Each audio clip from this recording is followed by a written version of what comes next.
Kasus penculikan anak kerap terjadi di Indonesia. Kali ini berlokasi di wilayah Tangerang Selatan. Korbannya adalah seorang anak perempuan berusia 12 tahun. Simak ulasan selengkapnya bareng aku, Mela.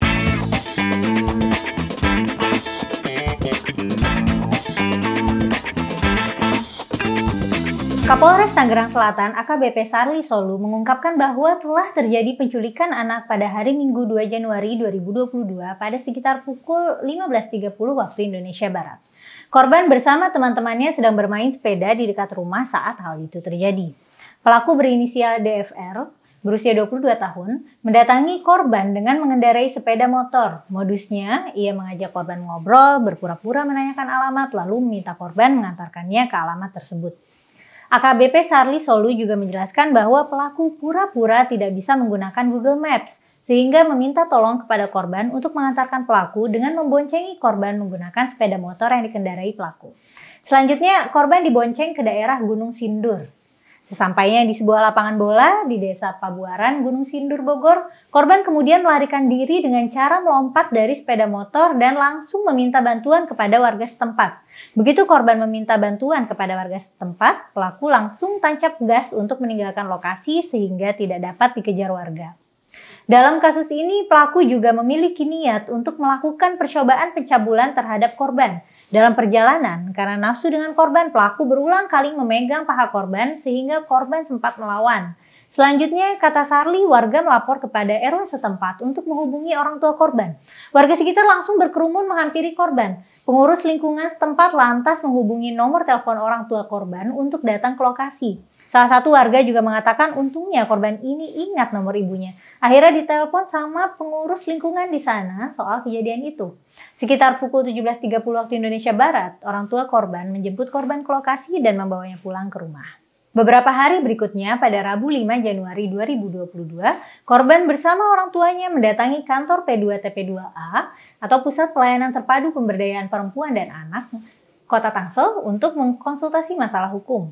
Pada Kamis 6 Januari 2022, korban bersama orang tuanya mendapatkan konsultasi psikologis anak di kantor P2TP2A Kota Tangsel. Selanjutnya, pada Jumat 14 Januari 2022 sekitar pukul 3 waktu Indonesia Barat, polisi berhasil menangkap pelaku di kediamannya di Lengkong Wetan, Serpong, Tangerang Selatan. Setelah ditangkap, pelaku beserta dengan barang bukti diamankan di Polres Tangsel. Sarli mengatakan bahwa ada barang bukti berupa rekaman CCTV di TKP, sepeda motor yang digunakan pelaku untuk menjemput korban, serta kaos dan celana yang digunakan pelaku pada saat melakukan tindak pidana. Pelaku, kata Sarli, melancarkan aksinya dengan merayu korban agar bersedia menjalankan keinginannya. Saat pemeriksaan pelaku, tidak ditemukan adanya senjata tajam ataupun benda-benda lain yang akan digunakan untuk pengancaman. Atas tindakannya itu, DFR dijerat dengan pasal berlapis, yakni pasal 83 dan 82 Undang-Undang Nomor 17 Tahun 2016 tentang Perlindungan Anak dan pasal 332 KUHP. Dalam kasus ini, pelaku mendapat ancaman hukuman 15 tahun penjara untuk UU Nomor 17 Tahun 2016, kemudian ancaman hukuman 7 tahun penjara untuk pasal 332 KUHP dan denda paling banyak 5 miliar rupiah. Dari beberapa kasus yang kita ketahui tentang kasus penculikan anak, terdapat sejumlah faktor umum seseorang melakukan penculikan anak yang menurut KPAI penting untuk diketahui. Yakni 1. Untuk adopsi ilegal, 2. Untuk eksploitasi ekonomi dengan cara dijadikan pekerja anak, 3. Untuk eksploitasi ekonomi dengan cara dijadikan pekerja seks komersial, 4. Untuk diambil organ tubuhnya dan diperjualbelikan di pasar gelap organ manusia. Di sepanjang tahun 2019 di Indonesia, ada sekitar 2.303 penculikan dan tindakan mempekerjakan anak. Dalam rentang waktu tahun 2015 hingga 2019, catatan tertinggi kejahatan penculikan dan tindakan mempekerjakan anak terjadi pada tahun 2016, yakni mencapai 2.885 kejadian. Di tingkat global, sebanyak 32 negara melaporkan adanya kasus perdagangan manusia di negara mereka.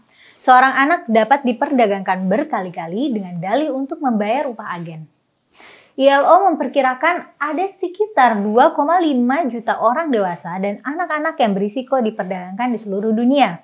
Menurut laporan UNICEF yang dirilis pada tahun 2018, perdagangan anak menyumbang sebesar 28% dari seluruh perdagangan orang dan 2 dari 3 korbannya adalah anak perempuan. Anak-anak korban perdagangan rentan terpapar kekerasan fisik, psikologis, dan seksual.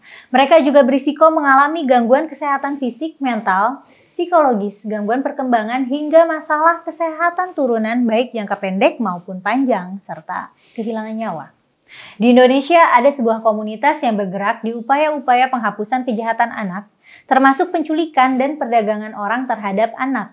Komunitas itu bernama Rumah Faye. Kalau kalian terdorong untuk ikut bergerak berupaya menghapuskan kejahatan terhadap anak dalam bentuk apapun, silahkan bisa support atau bahkan bergabung di Rumah Faye. Mudah-mudahan dengan upaya kita semua menghadirkan lingkungan hidup yang lebih aman, kejadian yang menimpa anak di Tangerang Selatan tadi tidak terulang lagi ya. Sampai sini dulu pembahasan kali ini. Jangan lupa like dan share video ini kalau dirasa bermanfaat.